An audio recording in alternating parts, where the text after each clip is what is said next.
When my husband and I got married, we started tabulating our debt, and all of a sudden we're like, we have $446,000 worth of debt. Like, that's a lot of money. Like, that's $500,000 when you really think about it. So all of a sudden we're like, well, we got to do something about this.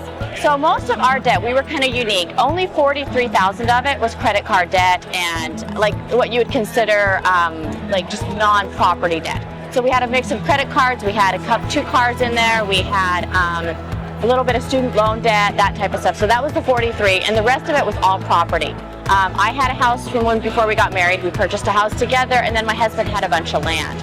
So we were kind of in that weird situation where we had a manageable chunk to pay off in terms of just like credit debt, but the rest of it was so much, and it was such big amounts that it was really hard to like get a handle on it. So we started pretty simple. We literally just started doing the debt snowball. So we started with our smallest debt, which at the time was my student loan. I had like $5,000 left on that, and we just paid everything we could on that. And then we started on the cars. My husband had $13,000 worth of credit card debt before we got married, so we went on that one. And then we also had a boat, so that was 17, so we just went crazy on that. And we had all that paid off probably within about a year and a half to 2 years, so it took us a little bit of time. And then at that point, the market was finally starting to get a little bit better. And so we had my house that I had purchased for $134,000, and we were able to sell it about actually it was longer than that. We've been married for almost 5 years when we finally were able to sell that house. We sold it for $187,000, and with that money, we were able to pay off what we had left on our land, which was $75,000. And then we put a bunch of money into our 401ks, and then that left us with just $156,000 left on our home. And since then, we've just been paying that off gradually, and we're down to $98,000 on our home. You know, I've never been one of those people that shies away from talking about money. I've always been pretty open and honest about my money. And I just was telling people, because, you know, I'm like, oh no, sorry, we can't go do that. We're trying to pay off our debt. And so I was very blunt about not being able to do some of the fun extras. And so that kind of just started the conversation with people. And then as people would start to ask questions, I'd just be like, oh, well, this is what we're doing. And so before long, I was just super comfortable saying, yeah, we got this much debt. We got to do something about this. We're drowning right now. And then gradually I started my blog because people were asking me questions on how to do it, and I got tired of constantly re-explaining myself. So I started the blog, and then from there it just kind of snowballed. And before long, I had people like just reaching out to me and saying, hey, how do I do this? What do I do? And so I always just start like with simple things.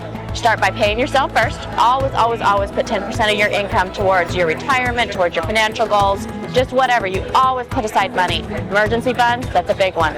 So you start by doing that, and then from there, you have to budget. You have to sit down and look at your money and say, where is my money going? What am I spending my money on? And then you've got to make educated decisions based on that. I mean, like we went through and we didn't, during that first 5 years when we were paying off the big chunk, we didn't take any vacations. We did rock climbing and hiking and those type of things, but we didn't take vacations.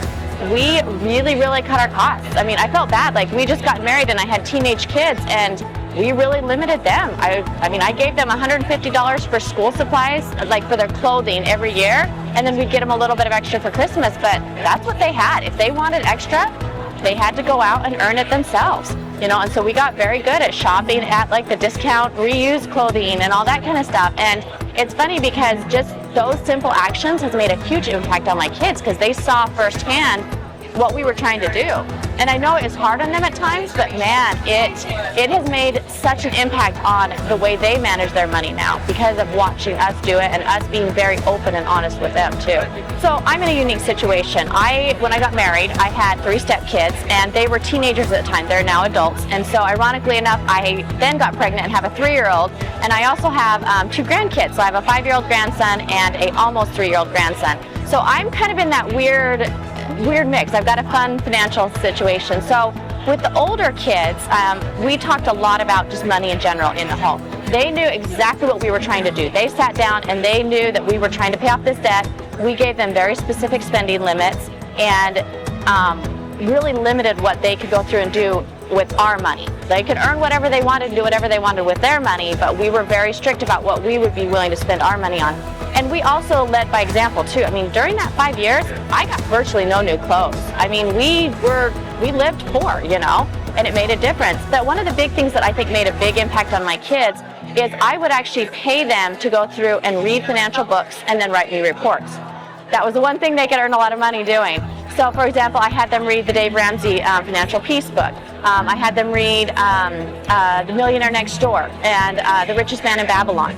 Like, those books, I think, are classic, great books. And I would pay them $100, which is a lot of money when you're 13, 14 years old, to go through and write me a report. And I got to tell you, they wrote the best reports. I was so proud of them. Like, at one point, I ended up with a 10-page report on one of the books, handwritten. And it's funny because I pulled it out the other day and I gave it back to my daughter, and she's like, oh my gosh, I totally forgot about this. But at the same time, I now have 3 kids that have minimal debt. They each have a little bit of car loan debt, and that's it. They're cash flowing. The one that's going to college right now is cash flowing it. The other one is just getting ready to start college, and she's planning to cash flow. And so, are they perfect? No, they aren't. But do you know what? They are making really, really good financial decisions. And I really firmly believe that a big chunk of it is because they saw us do it, they watched our example, but then we just talked about it over and over again. One other thing I want to bring out too is we also talked a lot to our kids about negotiating with their bosses and how to go through and ask for a raise and to be worthy of receiving that raise. And so we really taught them it's not so much even your spending, but it's also the income that you make. And so we taught them a lot about how to go through and be a really, really good employee so that you're above average. I mean, they're millennials, so it doesn't take much to be above average with them. They show up to their jobs. They show up on time. They're there every day. And because of that, they are consistently getting raises. And so we sat down and said, okay, when you've been with an employee for 6 months, this is what you need to go through and do. And talked a lot about that too. So I consistently, I'd say probably once or twice a month, I get emails from readers that are either asking questions, saying, hey, help, my situation's slightly different, I need a little bit of guidance here, which I love getting those. But I've had a lot of readers too that have reached out and said, hey, your story has really inspired me just to take that next step. And it gives them just that little bit like, I can do this. Like, I'm just an ordinary person. You know, I just suddenly woke up and was like, crap, I got married and I'm in deep debt. And somehow you find a way to do it. And I think that that's what is so valuable about people like me that are blogging and sharing their stories is it's real. I mean, it happens.